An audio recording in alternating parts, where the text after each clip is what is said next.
Welcome back to our Governance Professionalism posts as our free community service. This time we're looking at a very current issue in the news, which is the international trade war and what issues arise for governance professionalism.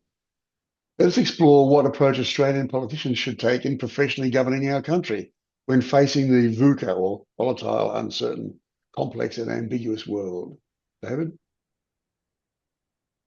Thanks, Cole.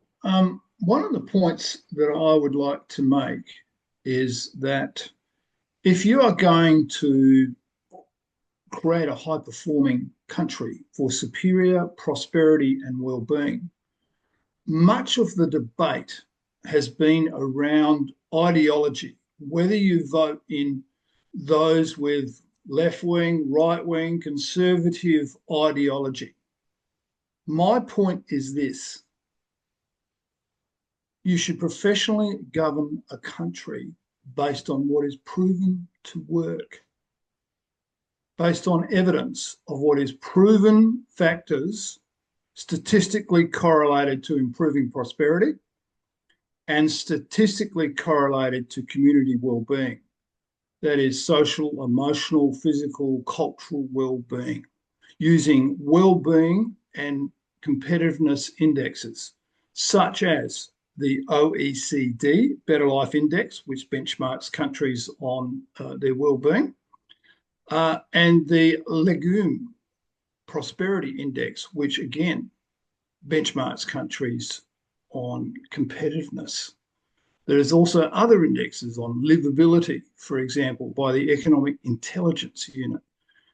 And the more reputable indexes have statistically correlated their key factors to improve well-being and prosperity to their indexes, to their indicators, and then benchmarked countries accordingly. That's the way, and that's the informed discussion that should take place. Okay, so let's give an example. A similar situation is thinking about, if you're going to have a major operation, who are you going to trust? A witch doctor who bases their treatments on beliefs and values and their own personal experiences, and maybe a few of the others, or evidence-based medicine, where there are proven clinical trials that link success rates to improve patient outcomes? I mean, the answer is obvious.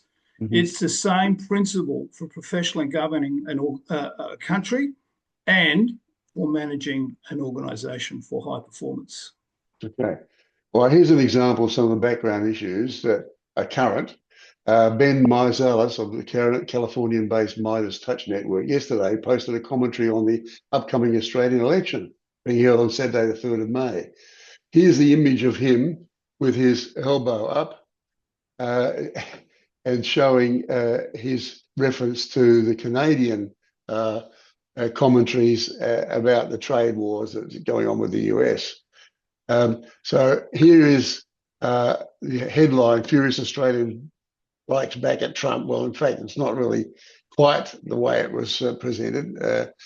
On the 28th of April, the elections in Canada and Australia are interpreted as a part of this Trump contagion effect that he talks about. This is Ben Meiselas' comments, not ours. So he raised the possible influence of the US President Trump on the Canadian influence on the Canadian election and also Australian. So he says, what's the equivalent of going elbows up in Australia? And he gestures with the elbow up because Australia are pissed at the Trump regime. Well, apart from the exaggerations and the clickbait headlines, actually he cites current Australian Prime Minister Albanese and past Prime Ministers Rudd and Turnbull, who were not pissed off, but more constrained and rational than he described. And we're not buying into that ideological debacle such as portrayed here by what he was saying. But there are two papers on our website which really pertain to some of these issues in the bigger context: Value Destroying Government and Professionally Governing Australia, which David is now going to give a brief intro to. David? Thanks, Cole. So what the approach we have taken is to not make attacks on any individual or any one government. because we think that's unprofessional.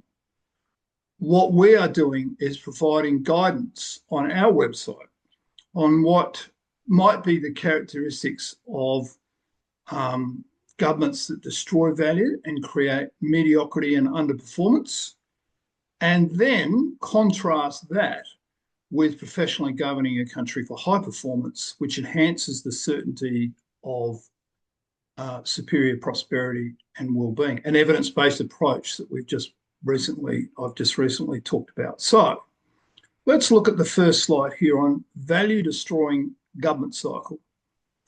Now, this is based on the paper where you do not want, dysfunctional citizen voting. That is voting based on not on what is in the best interest of the country, but what is going to be self-interest or the vested interests of others. You want citizens to exercise a civic duty to act in the best interest of the country, and because if you don't, then you're encouraging governments into vote-buying behaviours, which may actually ultimately lead to non-sustainable or country underperformance. So you want to vote for those governments in the best position to be able to improve prosperity and well-being. And that can really only come about if you have professional standards and judgment certification of governments, where you are voting based on informed information about their ability to make good judgments to improve prosperity. And you'll see in my paper, I've got 7 critical judgments to create a high-performing country for superior prosperity and well-being. And I've got a 5-level attainment scale on the judgment soundness. And you'll see in that paper, I've actually benchmarked Australian governments against that professional standard. But if you do not have professional standards, you don't have informed voting, you're going to get low government competence, negligence, possibly unethical or corrupt behaviours. They may have unchecked powers because there are weak lines of defence that prevents governments from being corrupt or engaging in activities and directions that are not in the public interest. And when you have low competence, you do not have monetary and fiscal policies and strategies not based on sound economics for a strong economy or proven and prosperity well-being factors and plans that I've just talked about. Programs and services are not based on the highest public value. They may be based on vested interests or trying to win seats, marginal seats, so they can get re-elected. So again, if you don't have public value budgeting, you have no idea whether in fact governments are doing the most good for the most people or those most in need. And that can lead, these unchecked powers can lead to, this is the bottom area there, value destruction red flags. And I've given in the detailed paper a series of dysfunctional behaviours that destroy value. And they are quite wide-ranging, and you obviously may recognise some of those that are currently could be exercised by various governments. Obviously, if you have value-destroying behaviours, you're going to have country underperformance, worst-case scenarios, recessions and depressions. You're going to have cost of living, affordability issues. And of course, the response by some of this leadership is to actually deny, willful blindness, smoke screening, blame others, sanitise, engage in misinformation, reprisals for those that speak out. And that will ultimately lead to voter discontent, low approval ratings. And obviously politicians will need to make unrealistic promises of a better future, maybe engage in lies and deceit. And if there's no professional standards and certification of governments, around we go in another dysfunctional citizen voting exercise. Blind faith, poor governance, adverse impacts, and cover-ups are the name of the game if you are going to have a code of conduct for value-destroying governments. And so, yes, That's the paper. So that's the one extreme. Now looks at the next slide, which is the other extreme.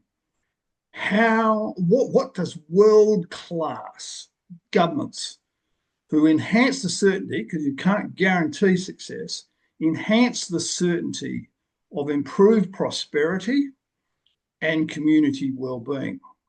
So I'd like you to have a look at that, where that target is up the top. The first thing is you should be aiming for an exceptional place to live, work, and flourish. And how you define that is in all of those things that are now within that blue circle. You need a good environment, clean air, water, obviously, good housing, so people have a sense of identity, quality, affordability. Obviously, business growth, a strong industry and economy, strong law and order, just getting around, travel times, congestion, safety, daily living. How close are you to the shops, to health facilities and education? What are your social experiences, right? Recreation, sport, arts, facilities and travel. What about your emotional mindset, your hope for a better future, feeling safe, a sense of belonging or community, a sense of fairness and justice?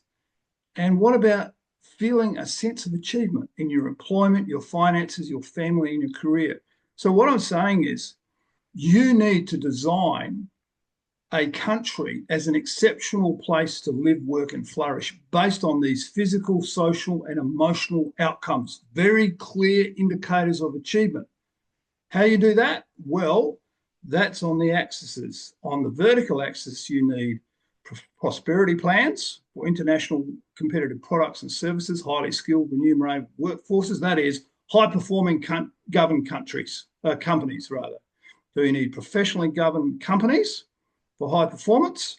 And then for public services, you need health, education, transport, etc. Down the bottom of that, you need professionally governed public services that are effective, efficient, equitable, and fair. And that must be reflected in community wellbeing plans. And as I mentioned earlier, the prosperity and wellbeing plans must be based on appropriate indexes like the OECD Better Life Index. So you are setting up your strategies and your actions and your plans with clear key performance indicators so that there can be trust in government that they are actually acting in the public interest. Not ideology, as I mentioned earlier, but can clearly define through this mechanism. Now, this is further defined with an example for Australia in my paper on should Australians be concerned about how their country is being governed. So that gives you two extremes: value creating, the destroying governments, and world-class governments that can enhance the prosperity and well-being. And we will be, in the coming periods on this website, providing progressively further detail on how this works, how we can come about. And as I said, we are not going to engage in personality attacks, government attacks. We are simply going to focus on what works and what doesn't, so people can recognise what they want and what they don't want. Thanks, David. That's me. So how do you find out more about what we're talking about? It will help us critique and improve governance professionalism through our various websites. So it's the Governance Professionalism on Substack, and then the YouTube Governance Professionalism channel. Both of us have our LinkedIn pages, which also give some supplementary material and other aspects. But David's papers that we just talked about will be up there on the Substack webpage shortly. Thank you very much for attending, and we look forward to working with you and discussing some of these things in future. And please send us any email or comments about what you would like to see on our papers. Thank you. Bye.